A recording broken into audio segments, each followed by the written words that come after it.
Hello, everyone. Welcome to Financeology 101. Class is now in session.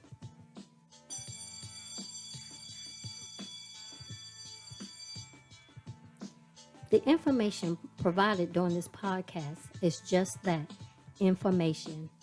You will need to do further research to address your specific situation.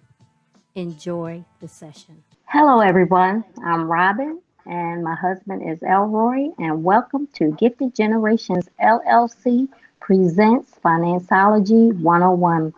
The title Yes. of this session is Get Rich Slow or Get Poor Fast. Save, save, save. So, once again, we would like to welcome Tina Smith. She's a financial coach and president of the Financial T Coaching and Consulting Firm. Hello, Tina. Hello, and I am happy to be back with you both. I'm really excited about talking about saving, but if you're new to this, let me just introduce myself quickly. I'm Tina Smith, again, president of the Financial T Coaching and Consulting Firm. I am based in the DMV or the DC, Maryland, and Virginia area. However, our services stretch across the United States of America. We help in areas of budgeting, long-term and short-term savings, debt reduction strategies, and employer contribution plans. So we're able to help anyone in need of assistance in those areas. I'm also an author. My book is It's Your Turn, Walking Your Financial Purpose. And some of those nuggets that I'm going to drop tonight are right out of that book. You can always go to my website, thefinancialt.org. That is THEFINANCIAL .org. Let's try that again. The Financial T, that is THEFINANCIAL, the letter T.org. And you can go on there and learn more about our mission, our business. It's late, I'm sorry. And learn more about my book and order your copies today. Yes. So I, again, super excited about being here. I am also a veteran. I served in the military 20 years, 1 month, and 26 days. And so I retired in 2013 and decided to get into the financial industry because I was appalled. I think that's probably the best word I can come up with right now about how many people were leaving the military, and my brothers and sisters in arms were leaving without having financial foundations in place. So there was a lot of panic, when it was time to leave the military, by force. And then sometimes voluntary, but still had issues and concerns about their finances. And I wasn't one of those individuals, but it shook me to my core in some cases, seeing some of my brothers and sisters' arms not ready. So I wanted to do something about it. So I decided to become a financial advisor with a particular company, left them after I wrote the book to start my own firm. Here I am. I'm also a wife now, 17 years. I better have that number right, or my husband has something to say about that. And we are proud parents of our son, Anthony, who is 15. That's me. Wow. Great accomplishments. Thank you. Great, great. So, speaking of the military, Elroy and I both veterans, and we were speaking some time back about how the military is not really preparing those young men and women for handling their finances because they get paid, but no one's I don't think they're really instructing them or guiding them on what to do with that money, which is kind of scary because some of them just leaving home, so and they have no clue. Yeah, but the military is not the only organization ill preparing their employees. That's across the board. Yeah. What I'm finding is, now I will say this, I spoke to a military individual who was interested in our services 2 weeks ago. And the term he used was spoiled. He said that the military spoiled them because just like you're referring to, these young folks come right out of high school. I did. Most money I ever made and seen for my entire life. And leaving the military, had I not had someone in my life the last about 14 years or so of my military career, I would have not been prepared. I mean, shucks, I'm getting paid the 1st and the 15th of every month, theoretically. And I think, as time goes on, you get so used to it, you just assume that that's just kind of go on forever. Right. And it doesn't. And even if you're working at a company or, whatever, that paycheck that you're getting may run out someday and you might still be alive. What to do? What is it that you need to do now while you're working for company X, or you're in the federal government as a federal employee, or you're in the military?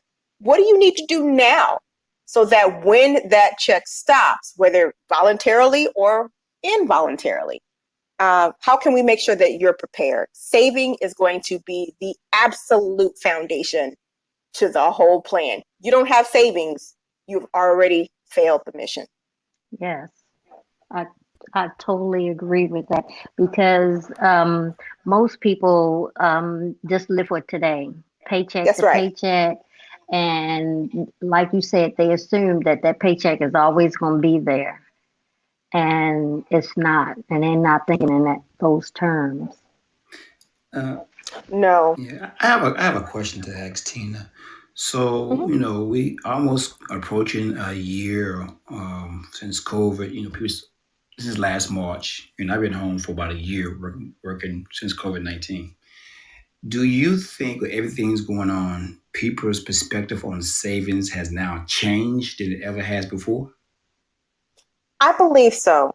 I recognize that COVID was supposed to theoretically end my business. I went into 2020 with all these lofty goals. And when COVID hit, I'm like, oh, well, there's my business. There's the end of 2020 right then in March. But contrary to my initial belief, our business exploded. It exploded. And we had grown, we had doubled, we'd more than doubled our clientele last year, which was super exciting because people are sitting at home and saying, I can live without going to eat out 3, 4, 5, 6, 7 times a week. I can, stay at home and instead of go out to the movies, stay at home and watch them. Or, wow, it's concert season and nobody's performing and they're performing online and I can do that for free or for a very minimal cost. And so I think people found that there are some things and some events that they could live without, vacationing possibly. I mean, from a mental health perspective, everybody needs, to get away for a little while, and I respect that. Yes. But at the same time, we were forced, if you will, to stay home. And I believe that as people analyzed their finances and found that they were actually saving money, they really began to look at their financial situations much differently. And I'm proud to be one of the agencies that people trusted during that time, especially when COVID first hit, to guide them in their finances and help them save money and help them divert their money into long-term savings. And so, I absolutely started looking at things quite differently. Yeah. So I just want to give the foundation for those that are listening to this for the first time. Okay, so the foundation we gave on the first podcast is your mindset, being mentally prepared to make this change or work on your finances. The next was having a plan and implementing that plan. Mm-hmm. And so now we're at the phase where you have your plan, and part of your plan should include a category named savings. And a lot of people probably don't even think about that, or they probably think I don't even make enough Right. to start saving. So speak to that about, even if you don't make a lot of money, you still can save. Oh, 100%. I find that even individuals, let me roll back real quick. I started my savings.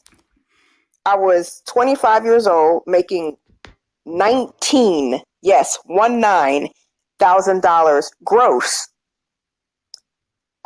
So if you're making $19,000 gross pay or more, I got you. I'm with you. I didn't think I was going to be able to do it. I mean, I liked having fun. I liked going out and doing stuff. But what I found is that my going out and doing stuff, too much of it, if you will, was hurting my my financial goals.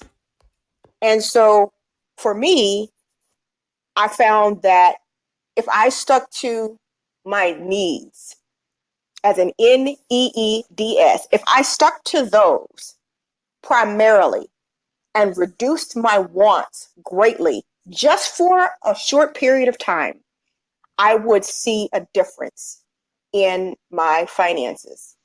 And boy, did I.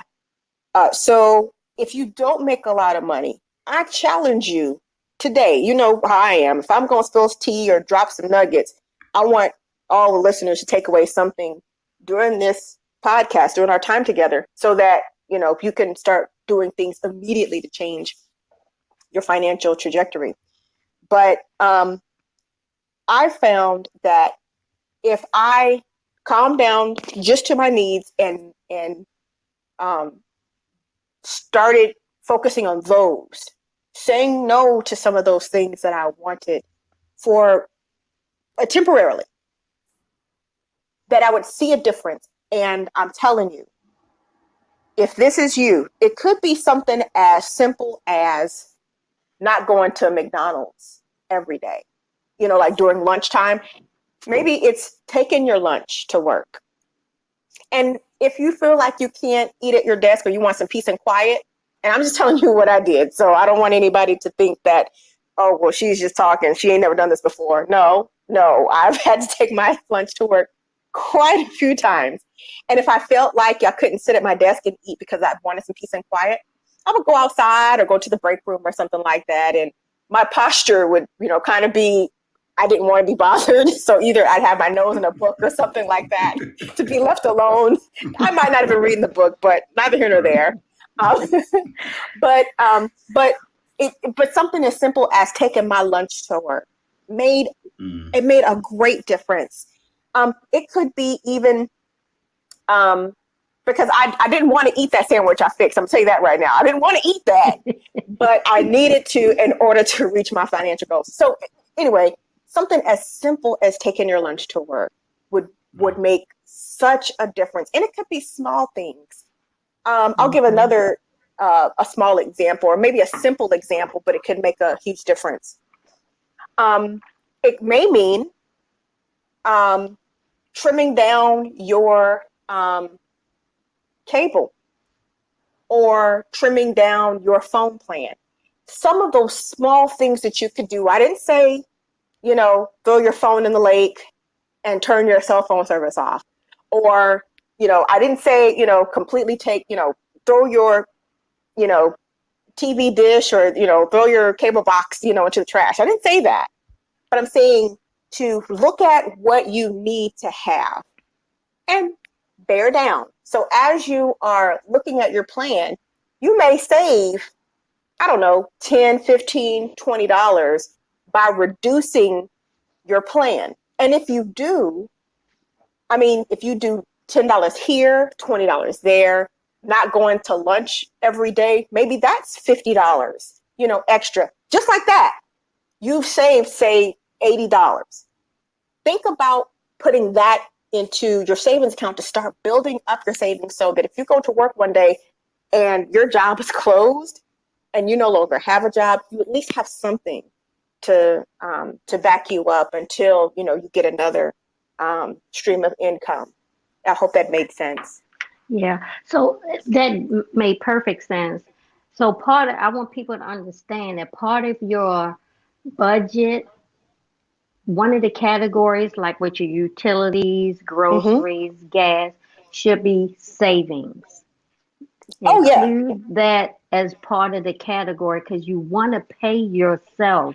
A lot of people think that if they get a lump sum of money to put it all on a credit card, or and I say no because if Mm-mm. you have an emergency, guess what? You're going back to using that credit card. That's exactly So right. take that money and put it in your as an emergency fund because Elroy always says you should have several categories and let me know if this is correct, Tina. Okay. An emergency fund of $1,000 Mm-hmm. and then have a category where you if you can get to that point have 3 to 6 months of your expenses saved up. Yes. And those two categories are important because those two cover you in case of you lose your job or your car breaks or something like that. So you don't want to keep relying on a credit card. The credit card is not the savings. Can you say that again for the people in the back? The people in the back failed to hear that announcement. I need you to get on the loudspeaker. Tap the mic a couple times. Make sure the mic is working. Check. And do a mic check. Hey, yo, in the back, can y'all hear me? Hey, yo. Y'all good? Y'all can hear me? All right. And then spit that bar one more time. The credit card is not your savings. Yes. So I just want people to understand that it is, and you'll feel so much better knowing that you can pay cash if you something breaks or if you need something that's an actual emergency. Yeah. It'll feel so much better that you're not touching that credit card. Let me go one step further than that. I also Mm-hmm. try to tell people it's not your savings. It also should not be your savior. A lot of Yes. times people use your credit card as your savior, but it's not. It's gonna solve the immediate need, but guess what? You now have something you have to pay off. So they're like, well, at least I got it in order to solve my problem. And I'm saying, no, what you need to do is solve your own problem by funding yourself first and then building that finances up. Put that credit card away. The emergency is not using the credit card. The emergency is using your emergency money that you have saved up. Because what it does, to me, in my opinion, that it takes away the stress section of your mentality. You no longer have to Mm-hmm. worry about, oh gosh, where am I get the money from? I got to pay off this credit card. Everybody I have worked with, and once they have an emergency saved up and something happens, I'm like, well, that's an emergency. You had a blown tire, use your emergency fund. They're like, oh, okay. And the stress just goes away. But when you use that credit card, guess what? You still got to pay somebody else for not funding yourself first, just not figuring things out. And this is part of what we're trying to do. Is I love the title my wife made up when she told me the title. It says "Get Rich Slow" or "Poor Fast," and that is so true. People think they're Yes. going to get rich very fast, but it's a slow continuation of building your funds. Slow continuation. It's a If you get that, marathon. yes, if you get that stimulus check, hey, plan on what you're gonna do with it. Don't let it sneak up on you and you end up spending on somewhere that you know, like a large TV set. Be like, come on, that's bad decision making. And that's why I try to encourage people. Don't let that credit card be your savior because it's not. Well, I'd like to even piggyback on what both of you are saying, especially from a professional standpoint. Number one, when these two people had just talked about your budget, and Robin didn't cuss at you when she said budget. Budget is not a 4-letter word, okay? But when she says, To some people, it is. it is, you're right. But when she says, budget to put you in the list of folks to pay. And then when Elroy says, pay yourself first, it's not just a saying or it doesn't sound cute. It's a fact. Amen. Wealthy people, trust me and hear me when I say this, wealthy people pay themselves first. We have to turn our mindset of thinking like the wealthy thinks. Mm-hmm. Because trust and believe, when a wealthy person says, I have a level of income that's coming in, this stream of income that is flowing into me, I'm going to put a particular percentage to me, and then I'm going to live off the remainder. Now, I'm a believer, and I believe in tithing, and I know that tithing works. I know that there has been many times, miraculously, money didn't came to me, and I have just like, oh my goodness, I know it was the seeds that I had planted along the way by tithing. So I already know that. So that's an aside. So on my budget worksheet, and again, I'm a professional, okay? On my budget worksheet, it's income. The next line is tithe. The very next line is savings. And then the rest of it, I'm going to have to deal with, so that's going to make me check out, am I overspending on my phone? Am I overspending on my cable?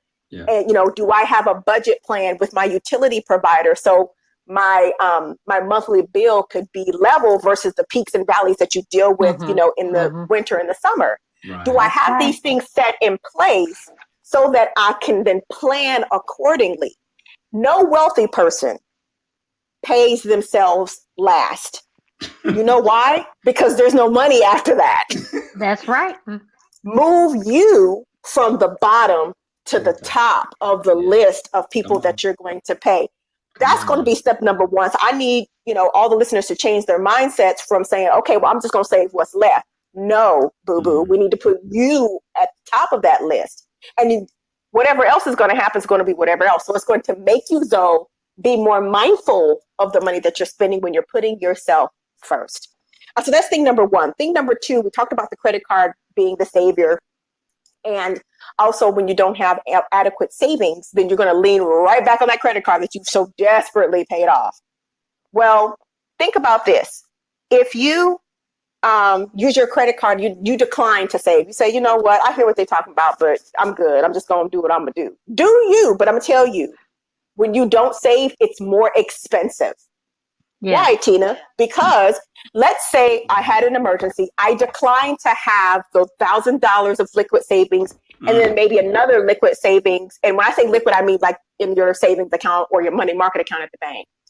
So I declined to have the $1,000. I declined to have 3 to 6 months of my expenses. I'm going to do me. So in doing me, I'm going to charge the credit card. Now, because of these habits, this also leads a financial professional to believe that you have bad habits elsewhere and might not be able to pay said credit card on time, which then also increases your interest rate. So let's put this into perspective. Let's say you have a $1,000 credit card and you've basically maxed out that credit card. Now, let's say that your minimum payment is $25. And I really want to put this into perspective for you. And I'm going to pull up this handy dandy tool that I use for my clients about this. So let's say that because your credit is not pristine and you've made some late payments over time, your credit card company says, yeah, right, we're not going to keep that low interest payment anymore because you've been late. So therefore, we're going to involuntarily increase your interest rate. Please know that because I decided I'm going to talk bad about me, I'm not going to talk bad about the listener. I'm talking bad about me. Please know that if I decline to use the advice that we're talking about, and I'm going to put this $1,000 on my credit card at a 19.9, that's 19.99% interest rate, and my minimum payment is $25. Do you know that $16.67 of my $25 payment goes to interest only, which means that did not go towards the balance of the $1,000 that I spent. Wow. So now I'm paying them basically $8 a month towards that $1,000. How long will it take for me to pay that off? I'll wait. Wow. It will take infinity. It'll take you infinity. And guess what? With that being said, I have the answer for you. It'll take you 67 months to pay off. That is 5 years, 7 months. And by the way, because I only made the minimum payment, instead of me taking the right advice and putting that in my life and saving the $1,000, I'm paying back the $1,000 that I charged plus another $661. Wow. So I'm paying almost $1,700 for the $1,000 that I put on my credit card. So yes, not saving is going to cost you more money, period. And why not use the $1,000 that you save and pay you back? That's going to save you money. So, when we're talking about saving money, it's just not about putting money in the bank. It's how to leverage the savings going forward. Now, if you say, you know what, I got the $1,000 and, I had this situation to come up and I'll go put it on my credit card. Right. Do that, but then right after you charge it, put that $1,000 onto that credit card. That way you don't have to worry about paying that later. Now you leveraged your credit, just to get you through that emergency right then, but immediately go back and put that $1,000 on there. You don't want to have to deal with the minimum payments over 5 years plus, right, or the interest charges. So that's how these credit card companies make money off of us. Right. They charge us these interest charges that are involuntarily and a lot of times unbeknownst to you. So you're just thinking, oh, it's just $25 a month. Child, you done paid another $600 plus. There you go. And that's not the mindset of the wealthy. Trust me. Right. Yeah. The mindset of the wealthy is to reduce the extra charges. Yes, Elroy, I'm sorry. Yeah, no, you good. I was going to say, I like when you said, you hit it when you said the minimum payment is on $25, because a lot of times we'll budget in the minimum payment, but we're not budgeting in the cost of what we got to pay off the card, the $1,000. Or I can afford $25. You go and spend some more money. Or I can afford $30. Let's go spend some more money. Or I can afford $45 a month. So it seems like that monthly payment is going up because you're looking at the $45 per month and you're really not looking at the bottom line of what you totally owe. So you hit it on the head, and I'm so glad you said that. You're looking at the minimum payment. You're not looking at the payoff cost of the total bill. So thank you for saying that. I say that so many times. It's not the monthly payment. It's what you owe the company. That's exactly right. And I use that same theory towards cars. So if you're going to, go purchase a car, I could care less about the monthly payment. I don't, because what I'm looking at is the payment or the price of the vehicle plus the interest charges equals this total bottom line car sale, if you will. So if my car is $10,000 plus the interest charges is another $5,000, I paid $15. If I just take their plan and pay on a monthly basis, I'm paying $15,000 for this $10,000 car. Does that really make a lot of sense? Right. So I might I can speak on Kia because I used to own one, but I could, or a Ford Focus, let's say, I'm paying basically Camry price for a Ford Focus. And I'm not trying to pick on, I'm just trying to, get a ratio. So Ford Focus owners, play on, player, drive it till the wheels fall off. If you drive a Camry, that's excellent too, because my husband, had one too. So anyway, the point of the matter is you're exactly right. Looking at the bottom line is going to be so important. It's not about what you can afford a month. Can you afford it, period? Look at the bottom line. That's always so important. Okay, I have a question here. Someone just typed send a question in. Someone has about $20,000. They changed it. 50,000. Actually, 50,000. You better go ahead with yourself with your 50,000. You better go. And they're wondering what they should do with it.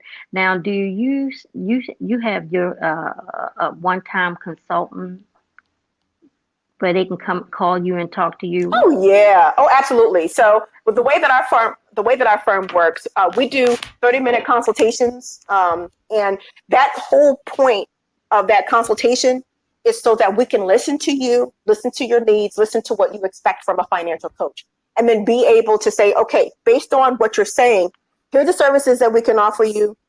How can, if you want to hire us, great. If not, we just want you to find somebody who will help. But that's our consulting services. So we would absolutely be able to talk with that individual and see what we could do. But here's some kind of the off the top ideas without knowing the entire situation. So it's going to be super important to know the entire situation so that you can get that personalized advice. But just FYI, some of the things that I could be thinking off top might be debt reduction. It could be putting it into a long-term savings plan, where that might be a Roth, that might be a brokerage account. It might be some other things. Also, it could be an opportunity to keep in savings for those emergencies or for 3-6 months. So if that's you, then there might be some areas to start. I hope that helps. Do you mind? Go ahead, Rob. I'm sorry. And the listener, we will at the end of the podcast make sure Tina gives all her social media platforms. That way you can check out her website and then maybe give her a call so you can speak to her one-on-one. And I also posted your website inside the chat box, so it's now inside the chat box too. Okay, that's great. And so, listener, if you're listening, and if you care to speak with me offline about it, I'd love to be able to guide you further. If you ever go to the website, there is a picture underneath my picture, because you're gonna see my face. So anyway, underneath that, there is a picture that has a coach in like a little baseball league team or something like that. And there is an action button that says something like, I want a financial coach. Let me go to my website to give you the exact verbiage so you know exactly what I'm talking about. And if you click on, let me go home.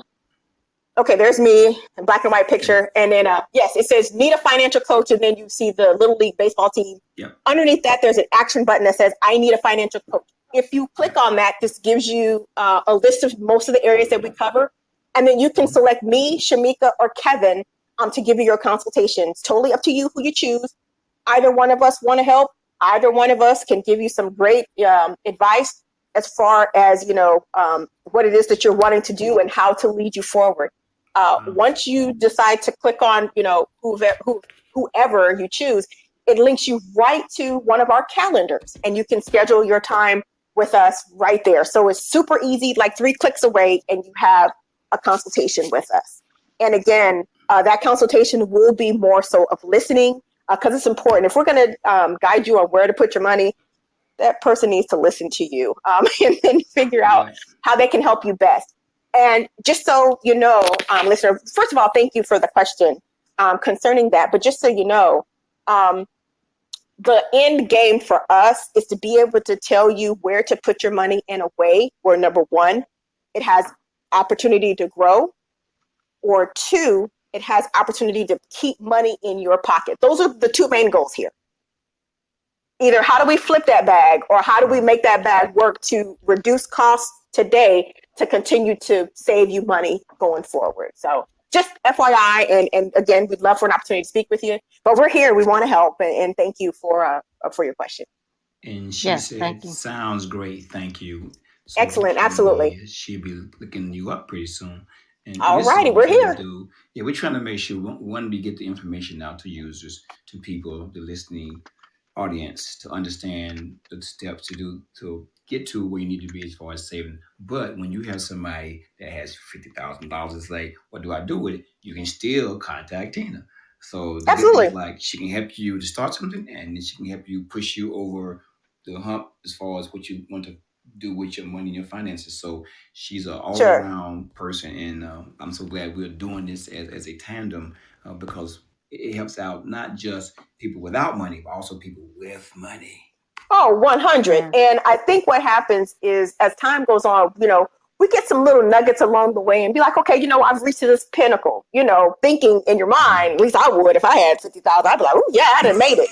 There's always a level up in money, always another level. And you're just like, golly, I got to do something else. Yeah, you do. If you're trying to get this generational wealth over here, or if you're trying to, build a business or walk out of your job to say, you know what, I'm done with y'all and I'm going to do what I love and my passion, and money's not the issue. Oh yeah, there's always another level. And so it's like, how, and I'm really going to age myself, like Pac-Man. Remember Pac-Man back in the day? Yes. Only God knows how many levels there really were. But when you pass that level, you're like, oh, I never passed this level before. What's next? Same thing in money. It's the same thing. You're like, okay, I've reached this level. Okay, what's next? And so that heartbeat starts getting a little quicker. You're like, oh my goodness, what am I going to face? Yeah. Like your life depending upon your Pac-Man death, right? And Yeah, just that's new how it felt. Yeah. It New territory. is. Yeah. Yeah, but it's exciting. It is exciting to say, okay, you know what? I've achieved this level, and congratulations on getting this far. Shoot, it's time to level up. Yeah. You got that right, because once you start saving, it'll be hard in the beginning because Yeah. this is something new, Mhm. but you have to work through it. But once you get that bank account start looking nice, it's like you catch a fever, and that's all you want to do is watch your money grow. That's true. Yeah. I'm sorry, Robin, you were going to say something. My apologies. Oh, that's okay. Because my son was that way. It was hard to get him going. Hard, but once he got going, oh my goodness! Every time he turned around, that's going to savings. That's going to savings. That's going to savings. Because now he likes to see it growing. Yeah. And I want to encourage anybody who is, listening, that sometimes when you start this savings journey, it seems like everything goes wrong. The minute that you say, you know what, I'm saving, month one comes through without a hitch, month two, it seems like, oh my goodness, are you serious? This came up too? Oh my gosh, and this came up too? Mm-hmm. Think life happens. I'm going to tell you this right now. As you start your savings journey, you're going to run into speed bumps. It's okay. You're not going to be perfect every single month starting out. That's also okay. What I'm going to encourage you to do is to never give up. If you fell off the horse and you said, shoot, I'm just going to go ahead and, this $200 I was going to save this month, I'm just going to go ahead and blow it. You can do you, but I need you to get back on that horse that very next month. Don't give up. Don't assume that just because things happen, and maybe you didn't choose to blow it, maybe it got blown because of a medical emergency or because of a car need. Don't give up. Don't say, oh, well, this savings thing just isn't for me. Right. Actually, I'm very excited that you had money to save in order to pay for said emergency, but get right back on the horse and don't give up your savings. So I just want to encourage, in case that were you, because it happened to me plenty of times. I start my little savings plan and it seems like everything pops up out of nowhere. The enemy is looking for you to give up because, we're king's kids, and the enemy don't want us to be rich. You don't want to live, like the word says we're supposed to live. If we're king's kids, we're not supposed to be begging for anything. And if we practice these simple principles they're basically really is biblical based, then we'll be able to experience that abundant life that the word talks about. But don't let the speed bump stop you. It's a speed bump. That's it. You roll over it and you keep going. And don't think that, oh, it's just $5. No, you keep saving that $5. You better know it. At some it. point, it's going to be $20. And at some point, it's going to be $50. And then it could be $100. Yes. It doesn't matter. You start somewhere. That's right. Just watch it grow.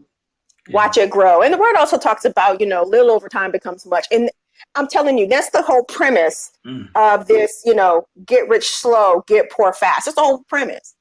Because, you hear about all these fads that are going in and out. They're just fads, And so the whole point is to make sure that, you run this marathon instead of just trying to sprint and quit and you lean forward to the finish line.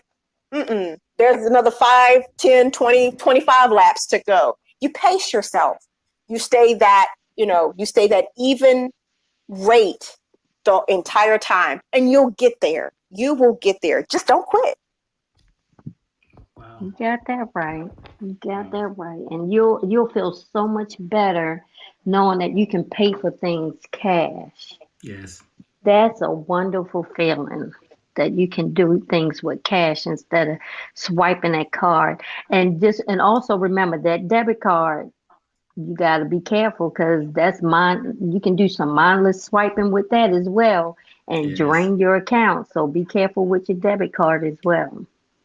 That's why it's important to budget, just like you were talking about earlier, Robin, because it's easy to swipe and then gasp once it says declined, right? So you're like, oh my gosh, declined.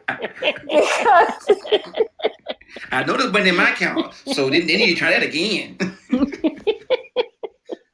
It happens to the best of us. But that's why it's so important to budget. That way you understand exactly what's there and what, expectation is. And the purpose of a budget, and I'm not trying to insult anybody's intelligence, but I really want to put it into a simple context. The purpose of a budget is telling your money where to go. Mm-hmm. And if you say, I'm going to save this much, I'm going to spend this much on Amazon, I'm going to spend this much at the grocery store, just stick to it. That's all I'm asking. Mm-hmm. Write it down, write it down, write it down, write it down, write it down, and stick to it. That's all I'm asking. That's really a budget. I mean, it's not rocket science or some secret that, we're going to be over here whispering about. It's really easy. Take your income and subtract, if you're a tither like I am, subtract your tithe, subtract what you're going to save, and work everything else out. Now, that doesn't mean you make $1,000 a month and you're saving $500 and then your rent is $750. That's not what I said. What I'm saying is go and, and make it realistic. The whole point of saving is to make sure that you put money to the side to stay over there. What I discourage clients to do is to be too aggressive. Like, let's go back to this $1,000 of income, let's just say, and your rent, and $750, of course, I was just, being, dramatic. But, the whole key is to make sure that if you're going to put away, $25 a month in savings, that you don't need it back. Put the $25 over there a month and put it right there, and you leave it right over there where it's at. And then, like Robin was saying, just watch your money grow. But don't be like, hey, my income is $1,000, my rent $700. I'm gonna save this $250. Well, you need to eat, and there might be some utilities, there's gas. So just be realistic about it. Just be realistic, and that's the whole point of budgeting. Yeah. And don't stop living. That's one thing, because this is funny. Roy every now and then Roy be like, okay, we need to lock it down. And what he mean by that is just cut back just a little bit. And when I hear that, I'd be like, okay, you can turn this off, you can turn that off, you can turn this off. But he'd be like, no, we have to live. I'm like, oh, you said lock down. I was like, turn it all off. And he's like, no, Robert, we still have to live. I was like, okay. So just remember, you have to live. So, and you want to enjoy yourself at the same time, because if you're suffering through, you're going to quit. So, you sure will. So allow yourself some of those fun things. Just don't do it as much. Yeah. Well, put it in your budget. Yeah. And if you're going to spend, $20 a month, don't spend $50. I mean, it's just that simple. Yeah. Right. Just stick to what you said you would do. That's all. Yeah. That's all. Yeah. Also, and people don't realize. Go ahead, Roy. No, go ahead. And people don't realize the budget is what they make it. Yeah. That's right. Put the stuff in that you like to do. You just don't do it as much as you normally would do, so you can save the money. But you put the stuff in that you like to do, so you can feel like you're living. Yeah, I was going to piggyback off of that. A budget is just making you aware of what you're spending. That's all it is. People like saying, I don't like doing a budget because it's so restrictive. Well, guess what? You restricting yourself, not the budget. That's you it. own it. It does not own you. Yep. So I'm like, only thing you're doing is making yourself aware. And I tell people, when you're so afraid of doing a budget, it's because you don't really want to be aware of what you're doing in your life. So you're going to continue down that same path of failure and finance until you figure things out. But once you are aware of it, I mean, I just did one with some relatives, right? And it was like, we can't save any money. And I set a budget up for them. And I said, this is how you need to do your budget. This is how you live paycheck to paycheck until you get money saved up. And it was like, wait a minute. We can save that much money every month. I'm like, yeah. It's like, we've never saved that kind of money every month. I said, that's because you never put it down in front of your face and you can see what you can do. Once you see what you can achieve, you're like, oh, we about to get this thing on and popping. Because now you can see it. Yes. But when you can't see what you can save, you just taking money, you just spending it. Like, why can't I save? Because you never, as you said, wrote it down. That's it. You have to write it down. And it also keeps, you accountable, and it keeps your eyes on the prize. That's right. It keeps your eyes on the prize. You have to understand your why. And when I talk to prospective clients and clients alike, once we really start digging in and finding the why, you'll be happy to cut this off over here. You'll be like, oh no, we're not going to Puerto Rico this year. We be all right. We go, you'll start saying, you know what, we're gonna have to say no to some stuff because, I wrote this down and the numbers don't lie. Right. If I put 1,000 minus 250, it's gonna be 750 every time. You know what I'm saying? So the numbers are not gonna lie. So but it's not enough to just write it down. Now you have to implement the plan. But the first step is to write it down. So just be mindful of that. And, if this is a little elementary to you, that's cool. Yeah. But, we're here to help. Just like the person talked about earlier, they've got some money in the bank and want to do something with it, and we're happy to help. But for those who, feel like they can't get started or don't know where to start, what this conversation that we're having right here is exactly it. Just start. And I bet you the people that have money in the bank, like the caller talked about a little bit earlier, this is where they started too. Yeah. Because I want to read you something. Yeah, she said that too. Did she? Yeah, she said, I think it's a she. I started 3 years ago, and now I have extra $24,000. And she just started 3 years ago. It's a guy. They just started. Oh, I'm sorry. He just started 3 years ago. And sorry about that, Tony. And so, look at that. 3 years. That's all. Look at the accomplishment. Exactly. And it's the matter of starting. If you have a plan, if you have, a dream, no plan, it's a wish. If you have a dream, no plan, it's a wish. You have to start somewhere. And just like he's saying, he just started just 3 years ago. He put his mind to it. He probably wrote some things down like, no, I'm going to accomplish this. I'm going to accomplish this.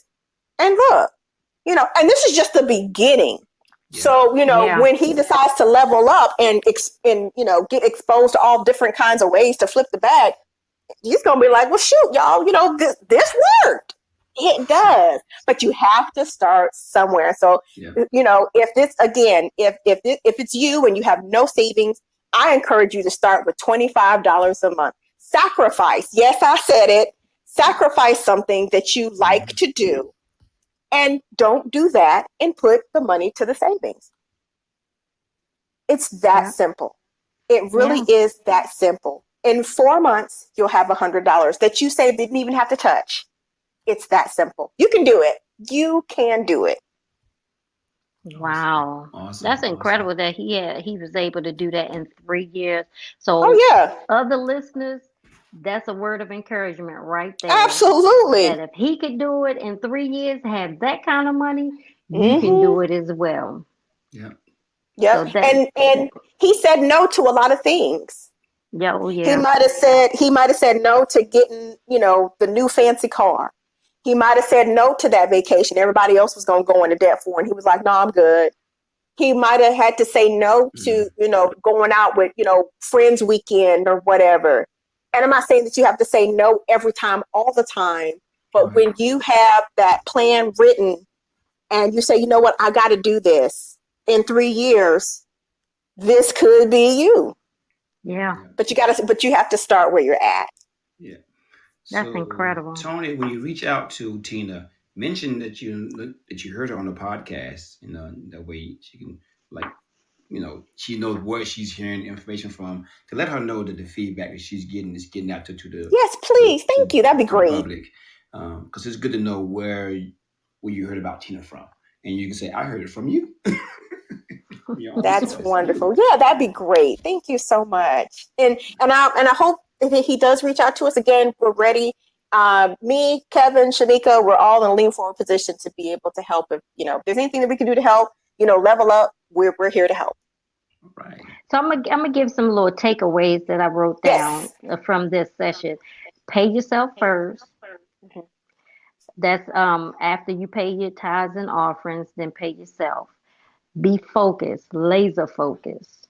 Never give up. And every little bit counts.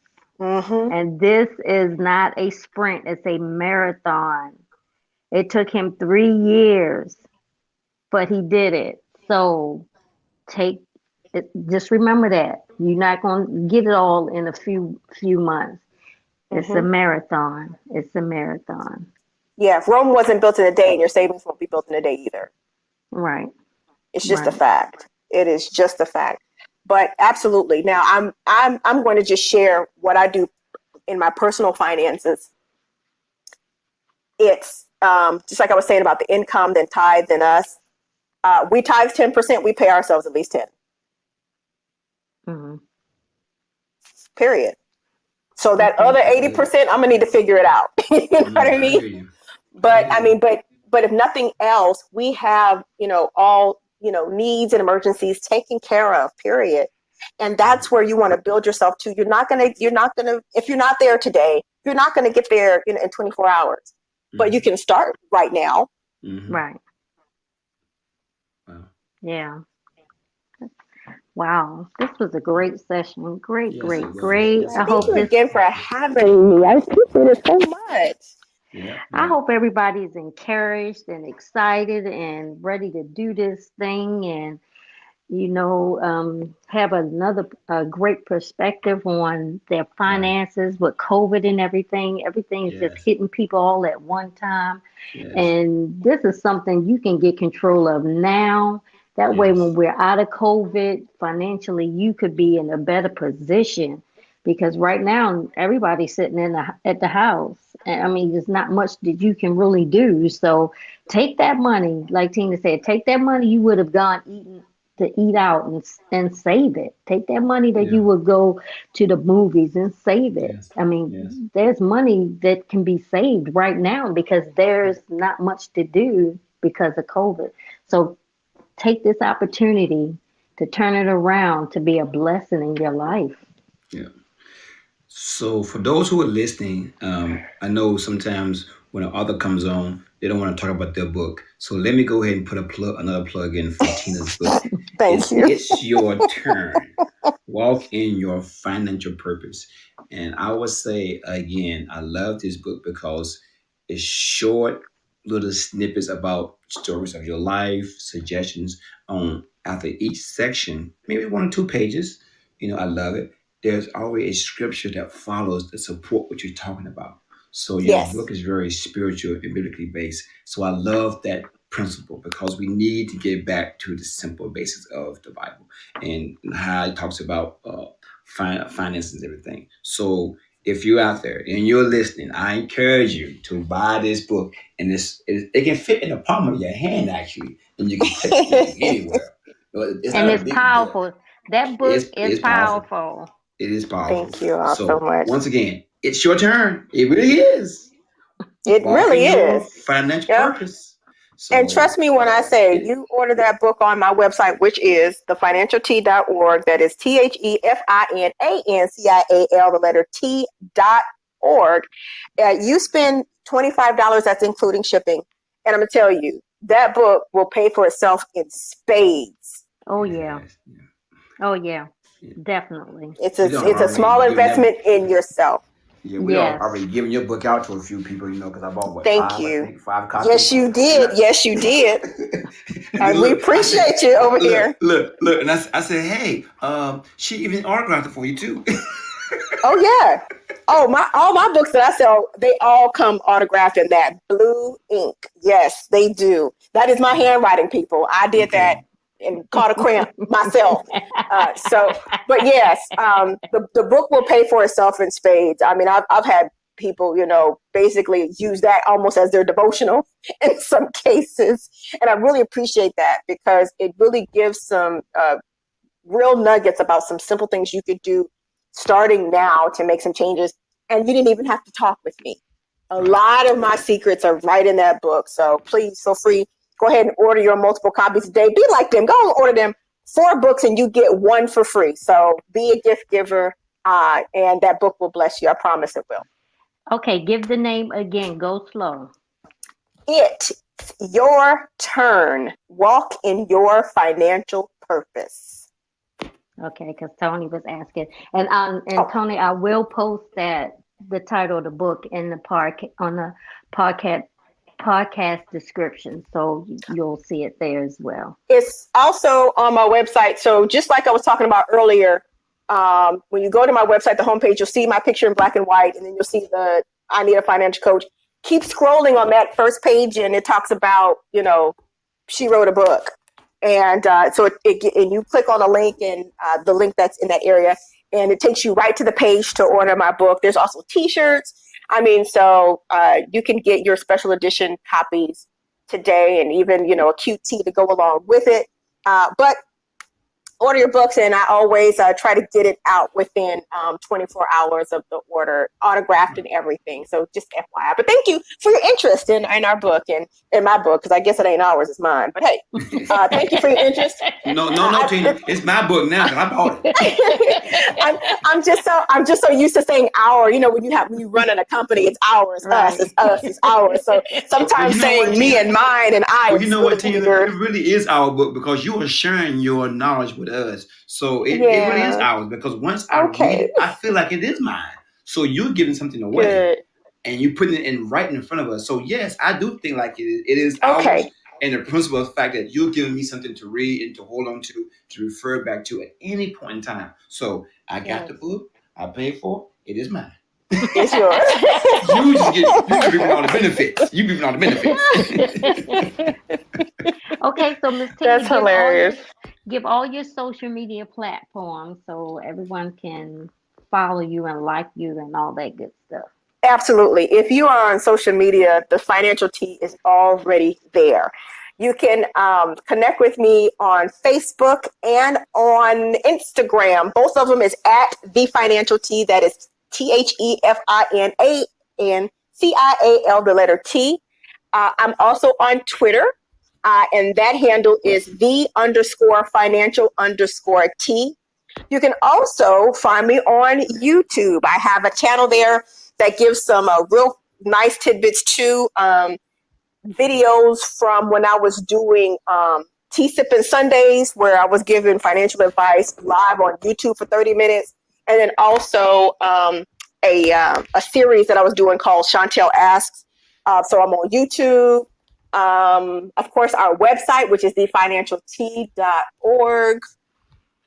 I feel like I'm forgetting something. Anyway, if you're on social media, if you look for the Financial Tea, I'm already there. And they'll find it on your Podbean post, because my wife posts all your links on the Financial Oh, thank you. You. Get you all your picture, all your links, your website. It's a nice, really great write-up on Tina. So if you don't know it here, go to Finance Algebra 101 and look for Get Rich Slow or Get Poor Fast, Save. Click on that link. And Tina, this is not the first one. She's done many more. This is probably her third one. And you'll see all her information to find her. So thank you so much, guys. Let me go ahead and give out our information. And yes. We are Gifted Generations LLC. And you can find us on Facebook under Gifted Gen LLC. Instagram, you can find us under gift.gen. Of course, YouTube, just click on the search, type in Gifted Generation LLC, and you'll find us.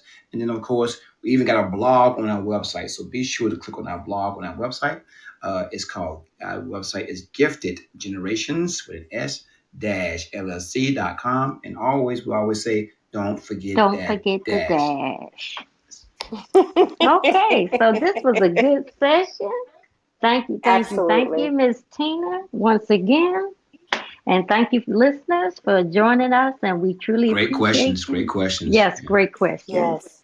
And again, thank you for having me. I really appreciate our time together. And I look forward to coming back on the show should you have me. Oh, yep. We will. We'll be talking to you in a couple of weeks. Okay, well, I'm here. It's already on my calendar. Okay. All right. Have a good night. Thanks, everyone. Thank you. Good night, everyone, and thank you for listening.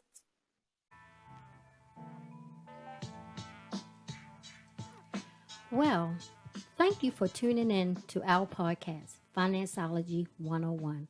I hope you enjoyed this session and the information provided will assist you on your financial journey. Until next time, be financially engaged.